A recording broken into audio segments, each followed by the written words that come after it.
Hey, well, I'm gay, and then another one come in, oh, I'm straight, and then another one come and say, oh, I'm pedophilia, and everybody gonna be like, at least if you're lesbian, bitch, gay, bisexual, transgender, you have the mental knowledge. You know, hey, this is what I want to do. This is who I am. A child who has not reached puberty doesn't really understand anything yet because their body hasn't begun to change, and it's just crazy. I feel like if you want something like that, tell your partner to shave that coonie cat hair or that dick hair and make it bald. Cause I don't like that. To me, that's gross. When they cut all the hair off from around their bird and stuff. Well, sometimes some people need to. Well, I mean, don't get me wrong. I don't want Bushwick Bill or I don't want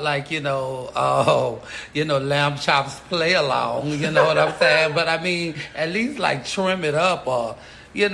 Some nice manscaping. Yeah, manscaping and womanscape. You know what I mean? Well, like a man don't want to lick that vajayjay with no cuckabucks on there. You know, like the natural look. Yeah. Work the natural look, Adam Sandler. But I tried it one time. And I was like this. No, I look like I'm. Right? Like, what about razor burns and all that? No, you gotta use it. If you don't use a when I did it, I didn't use a straight. Yeah, get like a clipper. Yeah, use some clippers and put a guard on it and give it like a 1, or something on that body. Yeah, shit. I just really think that, choosing a child who doesn't know right from wrong is such a bad thing. I feel this is our future. You know what I'm saying? Right. And if we don't take into some seriousness of that, the old saying that it takes a village to raise a child is definitely true and should still matter in this world today.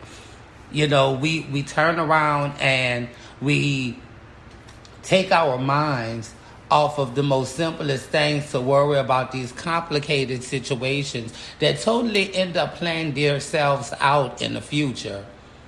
That we forget that little Tommy Doyle is sitting in the back watching television, learning how to put guns together and going out here and going to blow up schools and everything. Right. We take our attention away from these kids so much that they don't know where to seek attention from. And then I think that also plays a role in it too, because if they're not getting the attention from where it's needed, then they tend to seek that attention from the wrong places. That's why we have these young kids who don't know how to write their names, but they know how to go pull a gun in a game. Right. They know how to rob a building, but they don't know how to write their name in cursive.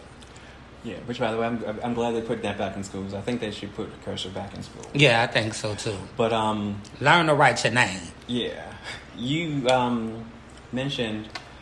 Damn, what did you? I was going to say something. That whole cursive thing made me lose my train of thought.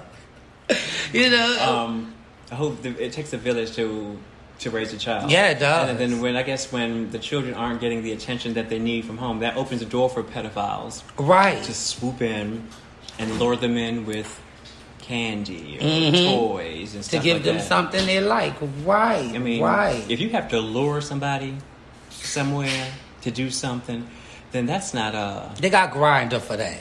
Well, yeah, you lure them with the torso pic. Right.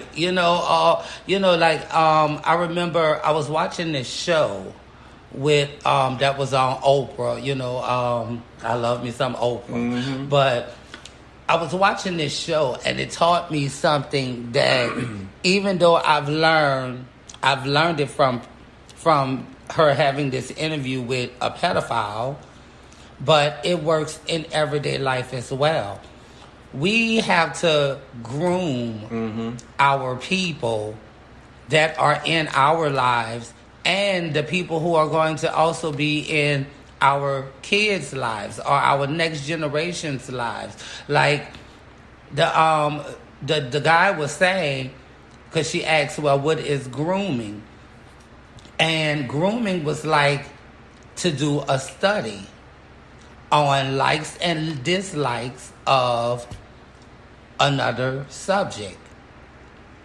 You know that if you sit here and you watch this kid and you see that he goes to the store and every day he gets sour apple blow pops. Mm-hmm. He goes to the mall and he always look at the window at this particular type of shoe, and you know he wants these particular types of things. So what they do is they take the time out to groom them and study them so that when it's their chance to strike, which is during the time that attention from our villages is totally needed, when that kid starts to look elsewhere, he turns into this God, per se, right, to give him all of the things that he couldn't get from anywhere else.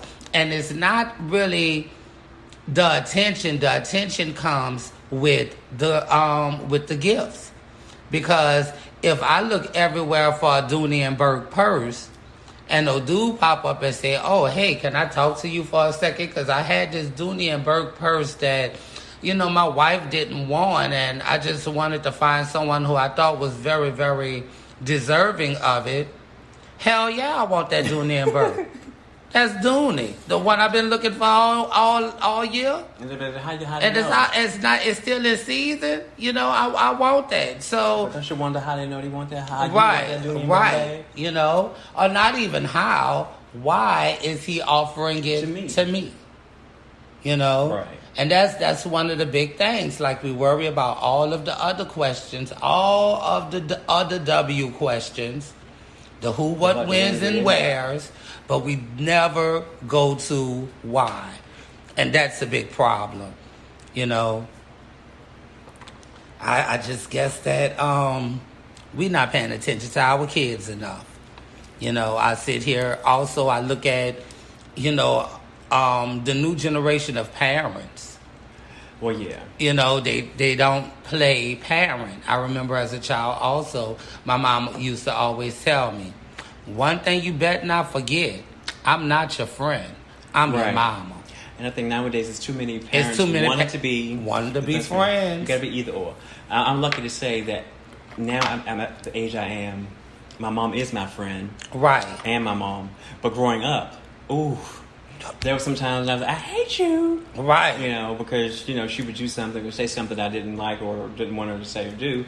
But now, you know, I can say that she's my friend. But it takes a while to get to that point. So you shouldn't make it a point to try to be your child's friend. Right. But no, I'm sure everyone's heard of the show or even seen episodes of Law and Order Special Victims Unit with Benson and Stabler. They have tons of episodes about stuff like this and the whole grooming thing. And when you were talking about it, it reminded me of that show, and it also reminded me of the Michael Jackson documentary, Leaving Neverland. Yeah, because the guy said that Michael Jackson groomed them, and you know, Michael Jackson was a player. Let me tell you something. When I watched that, because I believe the boys. Let me put it that way. People probably hate me now for saying that, but I believe those boys, because being somebody who has been, you know, molested or whatever, I can sit back and say, you know what? That's the same thing that happened to me. So I can relate. I can relate to it. Right. So that's why I believe that Michael. Now, to the extent that they say he did it, some of the stuff they said Michael said, I don't know, because I just don't see Michael Jackson I don't see Michael Jackson saying bend over and hold your ankles. I don't see Michael saying that. I don't. You know, drop down and let me see you shake a tail feather. You know, but also the thing about it is, and I think this is where the priests and the Boy Scout leaders get away with it, I guess.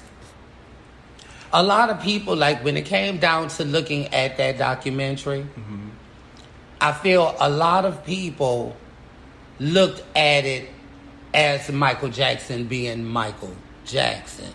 Right. You can't look at it as Michael Jackson being Michael Jackson. Like you have to look at it as Mr. Jackson who stayed down the street. Right. As a regular, average human being. And that's where a lot of people misconstrue and want to say, oh, well, you know, it never could have been Michael Jackson. But let me ask you this, though. Sorry. Mm-hmm. Let me ask you this, though. Realistically, though, I mean, if it was Michael Jackson and Michael Jackson was touching you, I mean, come on, it's Michael Jackson. I mean, I can kind of understand why they wouldn't say anything, the grooming and everything aside. Right. It's Michael Jackson. It's Michael Jackson. At this time, Michael Jackson was like the man. He was like the king of pop. Yeah. So, I mean, would I have said anything? Probably not. But, you know. As a kid or as a parent? As a kid. I probably wouldn't. Even as a parent, though. I mean, because some of the parents had to have it.